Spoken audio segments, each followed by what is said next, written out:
ఈరోజు మనం తనది కాని పనిలో తలదూరిస్తే ప్రాణానికే ముప్పు తప్పదు అన్న నీతిని తెలియజేసే ఒక కథ చేపల వల కోతి. ఒక ఏటి ఒడ్డున చేపల వాళ్ళు నీటిలోకి వల విసిరి దాన్ని కొర్రులలో జారిపోకుండా గట్టున బిగించారు. మధ్యాహ్నం వేళ తెచ్చుకున్న ఆహారం తినడానికి చెట్టు కిందికి చేరారు. ఆ చెట్టు కొమ్మల్లో చల్లగా కూర్చున్న ఒక కోతి వారు చేసిన పనిని చాలాసేపు కుతూహలంగా చూసింది. వాళ్ళు తినడానికి కూర్చోగానే చెట్టు దిగి వల దగ్గరికి పరిగెట్టింది.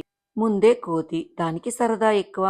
కాబట్టి సరదా కొద్దీ వాళ్ళు వలను గట్టిగా పట్టి ఉంచడానికి నాటిన కొర్రులను అటూ ఇటూ కదిల్చి పీకింది.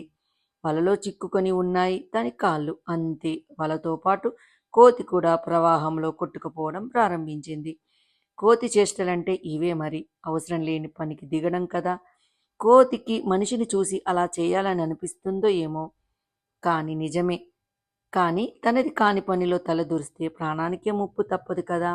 అందుకే ఎవ్వరు కానీ మనకు సంబంధం లేని పనిలో మనం తలదూర్చి అనవసరమైన గొడవల్లోకి దిగరాదు అని తెలియజేసే ఒక నీతి కథ ఇది.